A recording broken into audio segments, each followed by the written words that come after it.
Assalamualaikum and good morning. My name is Amira Najiha binti Amri. I'm from FSKKP. Today, I would like to talk about introduction of Buddhism, the middle way and the Eightfold Path. Introduction of Buddhism. Buddhism was founded by an Indian prince who called himself the Buddha. The Buddha taught his people about what he called the Four Noble Truths and an Eightfold Path. He also taught the people to use meditation. After the death of the Buddha, his followers traveled around Asia spreading his message to distant lands. Buddhism reached China just as the Han Dynasty was coming to an end. During these difficult times, people were in search of faith. Buddhism, along with its teaching of nirvana, offered them hope for a better life. By 400 AD, Buddhism was widely practiced in China. The Middle Way. Buddhists practice moderation and non-extremism. They walk a path between austerity and indulgence, the middle way of wisdom and compassion. A 2,500-year-old tradition that began in India and spread and diversified throughout the Far East. A philosophy, religion, and spiritual practice followed by more than 300 million people. The Eightfold Path. The 8 parts of the path to liberation are grouped into 3 essential elements of Buddhist practice: wisdom, moral discipline, and mental discipline. The Buddha taught the Eightfold Path in virtually all his discourses, and his directions are as clear and practical to his followers today as they were when he first gave them. Wisdom have 2 paths, which is right understanding, right motivation; moral discipline, which is right speech, right action, right livelihood; mental discipline, right effort, right mindfulness, and right meditation. Practically, the whole teaching of the Buddha, to which he devoted himself during 45 years, deals in some way or other with this path. It should not be taught that the 8 categories or division of the path should be followed and practiced one after the other in the numerical order as given in the usual list above, but they are to be developed more or less simultaneously, as far as possible according to the capacity of each individual. They are all linked together and each help the cultivation of the others. Hi, I'm Nawar, a first KKP student from Group 6. Today we will learn about the 3 Dharma seals and the 4 Noble Truths. They are called 3 Dharma seals because, like stamp or wax seal, they are marks of authenticity. If teaching was not according with 3 seals, it was considered not a true Buddhist teaching. 3 Dharma seals are Anicca, which is everything change; Anatta, depend on surrounding; and Dukkha, which is unsatisfying. This is Sarah. She believed that people can change, so she decided to change herself. To change herself, she needs support from her surrounding. Then she managed to become a good person. But unfortunately, she faced many challenges, which is she wants success but failed to acknowledge the reality of impermanence, and then she suffered. She also suffered more than she already be. She also feared that the yearning will never be satisfied. Suffering has its cause, end of suffer, and cause to end the suffering. The 4 Noble Truths are a contingency plan for dealing with suffering humanity face. First truth is identify the presence of suffering. Second is determine the cause of suffering, which resulting desiring something that can never be satisfied and unable to grasp true nature of a thing is the cause of suffering. Third is end of suffering, either and suffer in this life or afterlife. Fourth is attaining the end of suffering, known to Buddhists as Noble Eightfold Path, which is right understanding, right thought, right speech, right action, right effort, right mindfulness, right livelihood, and right concentration. Thank you. That's all from me.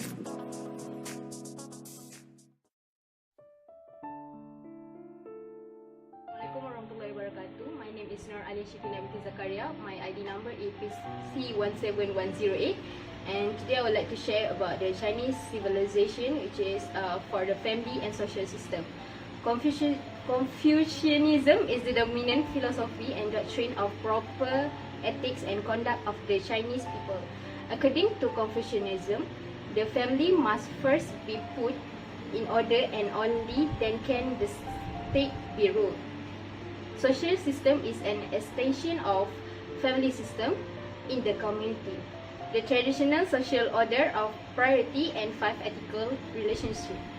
It emphasizes the power of the father as a family system, which is the Sangkang value system, which is the king with love ties, father of the child, and husband to wife. Power of the father as a family system, which is Sangkang value system, is kings with love ties, father of the child, and husband to wife. Next is Wuchang, which is the value such as rain, humanity, Yi, justification, Li, decency, Zi is wisdom, and Xin is belief or trust. The concept of Xiao, which is worship, is based on family systems, while concept Zhong, which is faithful, is the basis on nationalism system. In ancient societies, the family's role is very important.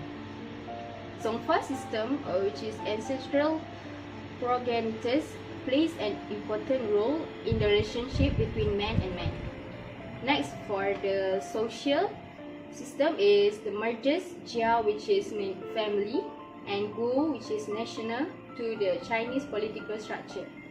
Guojia, which is of a body with political as well as the power unit of land ownership. People name the state as the country's west. The concept of state has only the meaning of Guo, which is state, and has no Jia, which is no family. The concept of Jia, Xia Jia Tingla, understood to be a monopoly of power by the tribes, and also to understand the country and the family is existence of a common pattern. Lastly is call for Bo and Jia, Bo Jia, which is illustrate the power of the state comes directly from the father. Power's father is the expansion of the power of the king.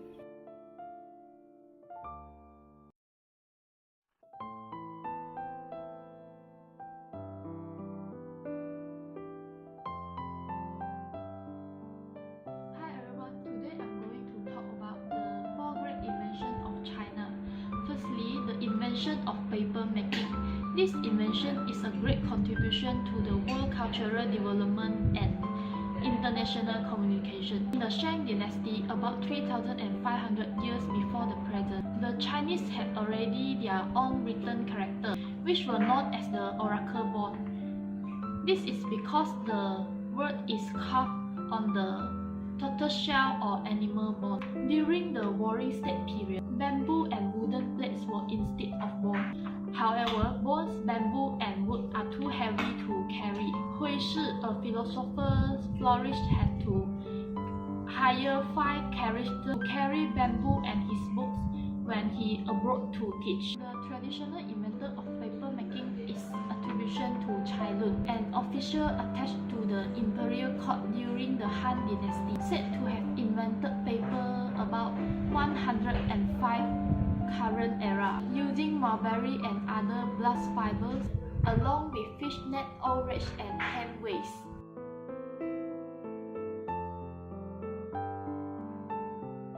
Next, the invention of printing. This is also a great invention to the world. During the Sui dynasty, printing is accomplished by means of a knife cut letters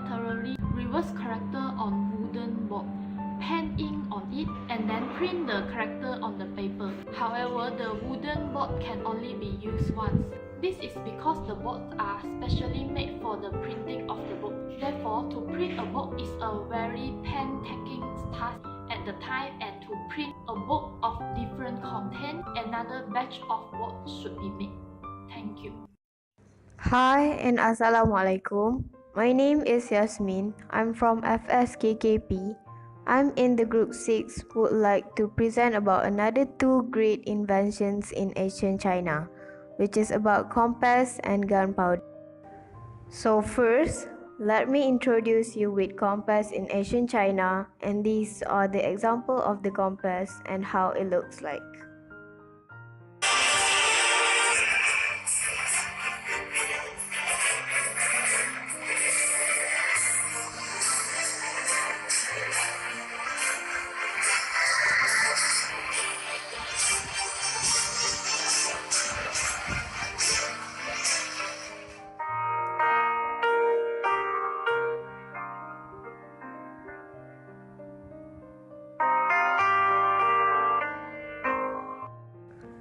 During the Warring States period, a device called a senan became the forerunner of the compass.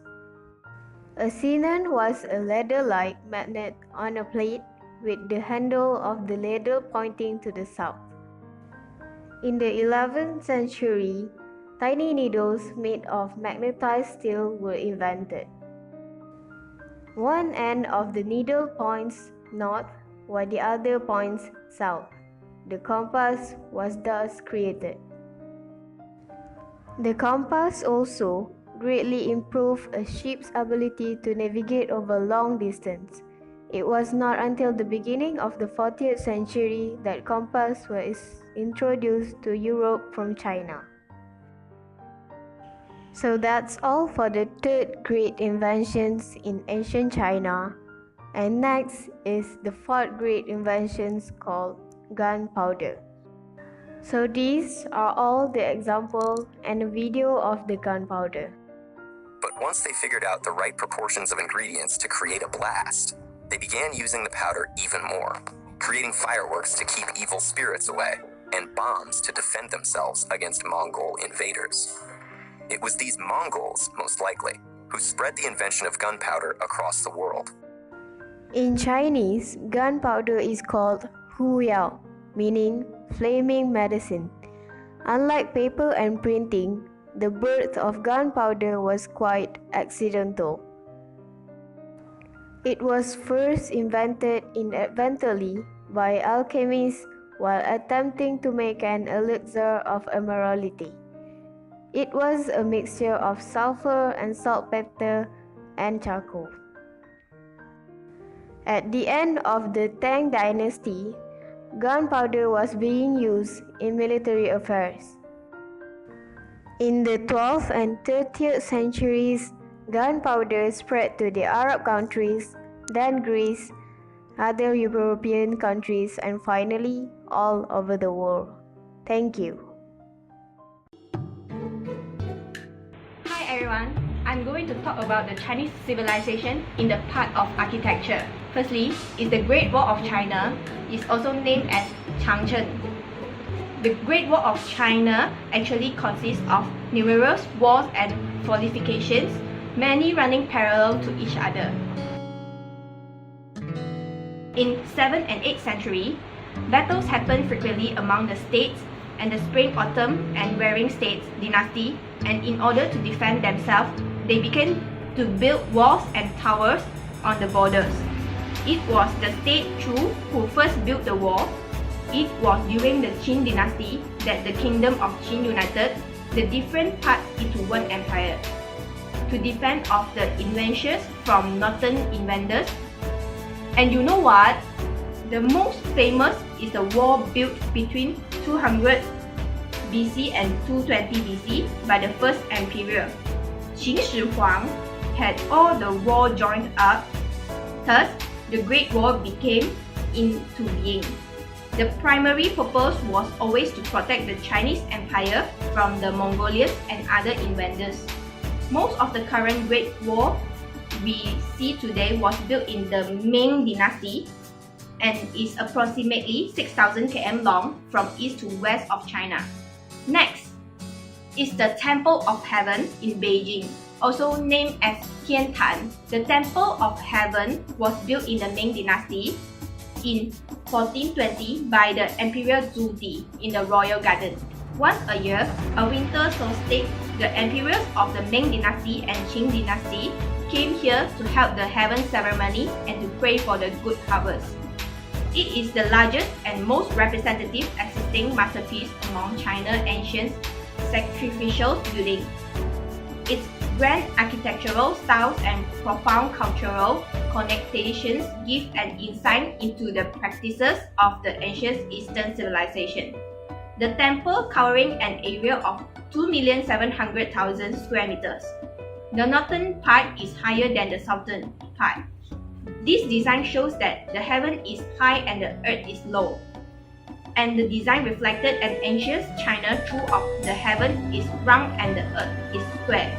Lastly, for the most magnified buildings in the Temple of Heaven are the circular Mount Altar, the Imperial Wall of Heaven, and the Hall of Prayer for Good Harvest from the south to north. Thank you.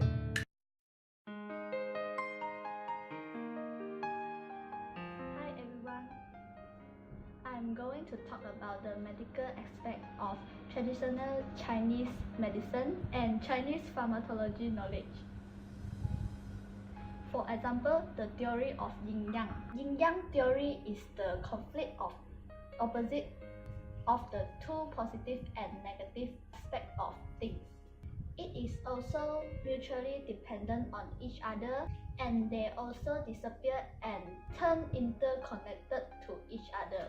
It can also be changed by the movement of two positive and negative aspects.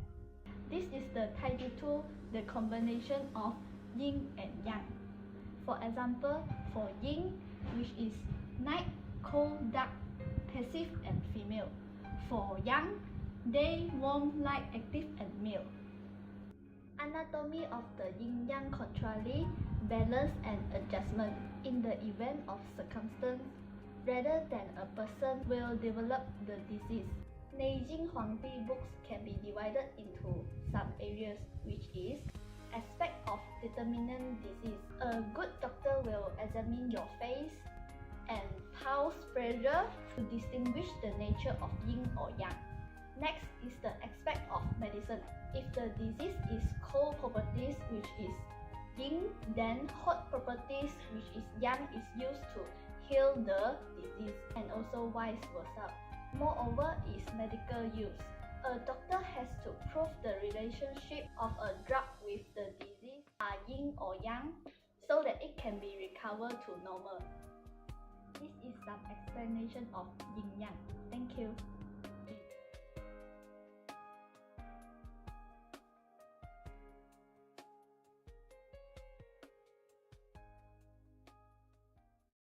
Today I'm trying to explain some properties of Wu Xing in Chinese civilization. Wu Xing stands for 5 elements. The 5 elements are water, fire, wood, metal, and earth. The 5 elements are believed to be interconnected and intercontrolled.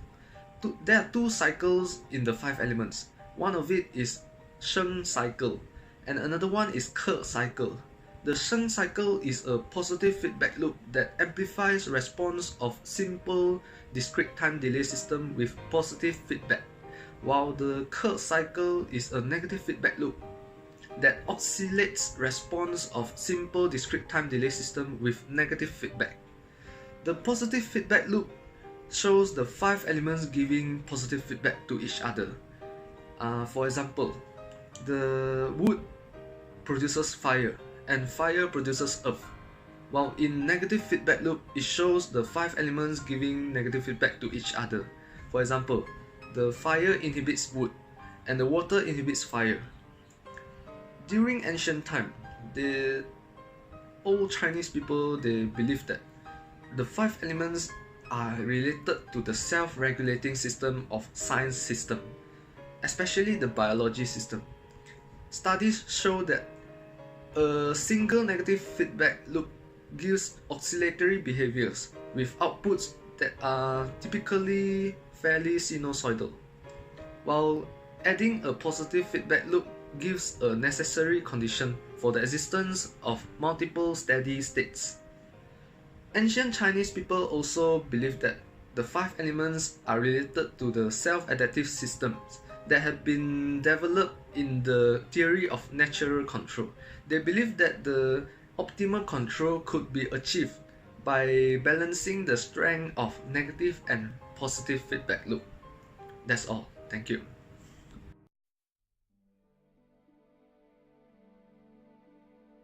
Chinese civilization.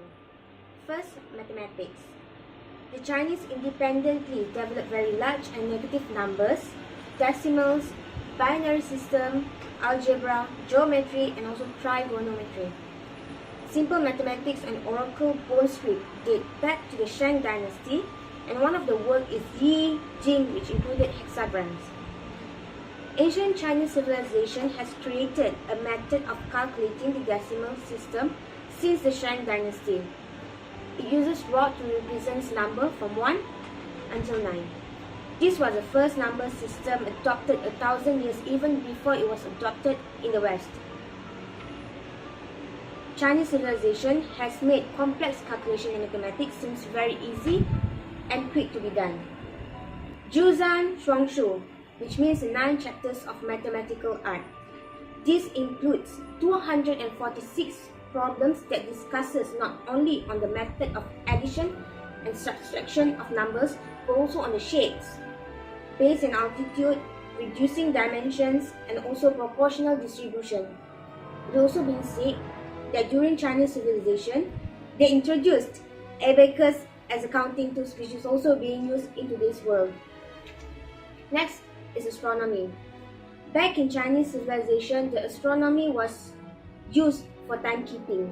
However, Indian astronomy reached China with the expansion of Buddhism, making further translation of Indian works on astronomy completed in China. By 1267, astronomer named Hui Bon Jamaluddin set up an astronomical stage and invented astronomy equipment such as Datu Al-Halaki, Datu Sushuribatai, Ukamai Mustaya, Puraisama, and also Astrolab. All these equipments are being used to observe the sky at daylight and also at night. Jamaluddin also wrote a book, Hui Hui Li. Other than Jamaluddin, there are also other Muslim Chinese astronomers such as Ma Yize, who wrote the book Yin Tiang Li, and also Hui Hui Si Tian Jian, which alongside Jamaluddin completed Chinese calendar system, which is also a symbol of their dynasty. Assalamualaikum and hello everyone.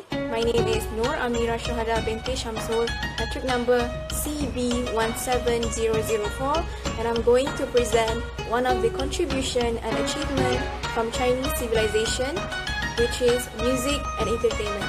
Let's start.